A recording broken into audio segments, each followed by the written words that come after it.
1572년 여름 프랑스 파리의 노트르담 대성당은 그 어느 때보다 화려하고 웅장했습니다.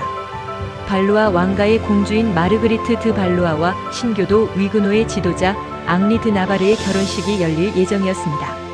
겉으로는 가톨릭과 신교 간 화합의 상징처럼 보였던 이 결혼식은 종교적 갈등으로 찢어진 프랑스를 치유할 정치적 이벤트로 포장되었지만 그 이면에는 치밀한 음모와 갈등이 숨겨져 있었습니다.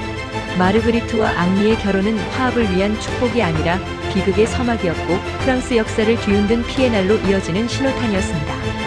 이 시기 프랑스는 수십 년간 이어진 종교 전쟁으로 혼란의 정점에 있었습니다. 100년 전쟁이 끝난 후 프랑스는 영국과의 경쟁에서 승리하며 영토와 명예를 되찾았지만 종교적 갈등은 또 다른 위기를 불러왔습니다.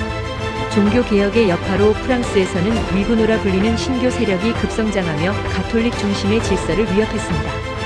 발루아 왕가는 가톨릭 귀족들의 지지를 바탕으로 권력을 유지했지만 프랑스 곳곳에서 신교와 구교 간 대립이 격화되며 내전이 끊이지 않았습니다. 한편 영국은 엘리자베스 1세 치하에서 프로테스탄트 국가로 자리 잡았고 프랑스의 위그노를 지원하며 프랑스 내 갈등을 외교적 카드로 이용하고자 했습니다. 프랑스와 영국의 미묘한 경쟁 속에서 프랑스 왕실의 실질적 권력자인 카트린 드 메디시스는 종교 갈등을 잠재우고 왕권을 강화하기 위해 딸 마르그리트를 앙리 드 나바르와 결혼시키기로 결정합니다. 1572년 8월 18일 파리에서 성대하게 열린 결혼식은 위그노와 가톨릭 간 화해를 상징하는 순간처럼 보였습니다. 수백 명의 위그노 지도자들이 왕실의 초청을 받아 파리에 모였고 도시는 축제 분위기로 물들었습니다. 그러나 그들에게 닥칠 운명을 예감한 사람은 없었습니다.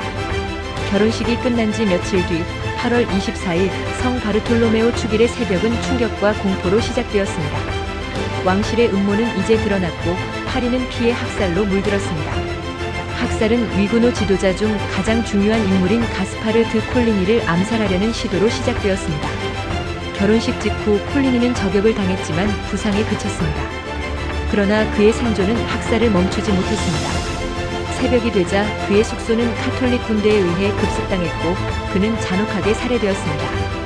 그의 시신은 창문 밖으로 던져졌고 거리로 모인 군중은 그의 시신을 질질 끌고 다니며 모욕했습니다.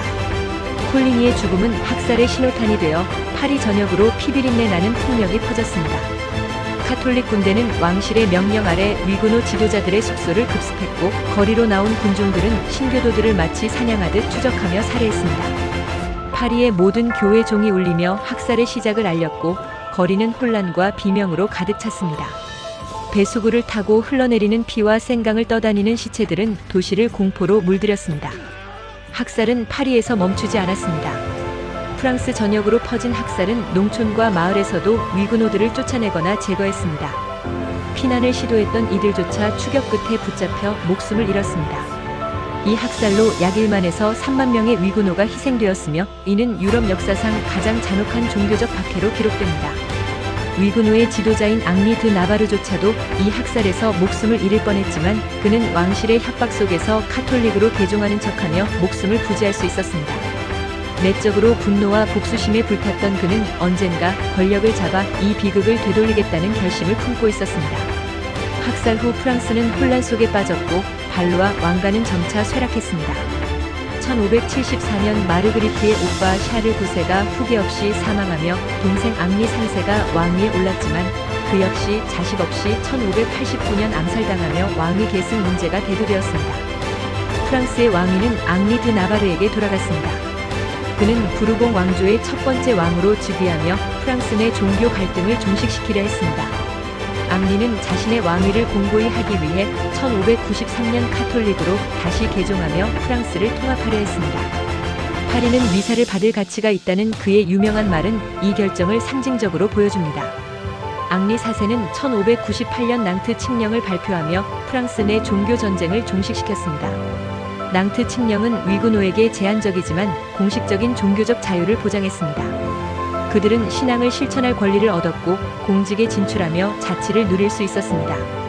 이는 종교적 관용을 강조하며 프랑스 사회를 안정시키는 데 중요한 역할을 했습니다. 이 조치는 근대적 정치로의 전환점으로 평가받으며 유럽의 다른 국가들에도 영향을 미쳤습니다. 그러나 낭트 칙령은 갈등을 완전히 해소하지 못했습니다. 1685년 루이 14세에 의해 낭트 칙령이 철회되면서 위군호 박해가 재개되었고 프랑스는 다시 종교적 균열과 사회적 혼란을 겪게 되었습니다. 하지만 앙리 4세가 남긴 정치적 유산은 분명했습니다. 그는 폭력이 아닌 대화와 타협을 통해 갈등을 해결하려 했고, 이는 프랑스를 통합하며 안정시키는 데 중요한 기틀을 마련했습니다. 그의 통치는 폭력적 권력 유지의 실패를 넘어 정치적 타협과 관용이 사회적 갈등을 해결하는 데 얼마나 효과적인 도구인지 증명했습니다. 역사는 반복되지 않아야 할 비극을 통해 우리에게 교훈을 줍니다. 성 바르톨로메오 축일 학살은 폭력과 음모가 갈등을 해결하기는커녕 더욱 깊은 혼란과 비극을 초래할 뿐임을 보여줍니다. 그리고 오늘날 대한민국에서 발생한 2024년 12.3 쿠데타는 과거와 유사한 방식으로 권력을 유지하려던 시도가 민주주의와 헌정 질서를 얼마나 심각하게 위협할 수 있는지를 다시금 상기시킵니다. 당시 윤석열 대통령은 반대파를 제거하고 권력을 공고히 하려는 계획을 실행하려 했지만 그 치밀함과 잔인함에도 불구하고 쿠데타는 밀수에 그쳤습니다. 그럼에도 이러한 시도는 민주주의의 근본을 위협한 중대한 사건으로 철저히 조사되어야 하며 책임자들은 반드시 단죄되어야 합니다. 마르그리트와 앙리의 비극은 권력과 폭력의 욕망이 사회를 얼마나 큰 혼란으로 몰아갈 수 있는지를 경고합니다. 프랑스의 역사는 대립을 넘어 화합과 관용으로 갈등을 해결할 수 있다는 희망을 남겼지만 그 이전에 정의가 반드시 실현되어야 합니다. 오늘날 우리는 과거의 비극과 현재의 교훈을 되새기며 민주주의를 지키고 더 나은 미래를 설계해야 할 책임을 안고 있습니다. 이러한 책임을 다할 때 비로소 역사는 우리에게 고통이 아닌 희망을 남길 것입니다.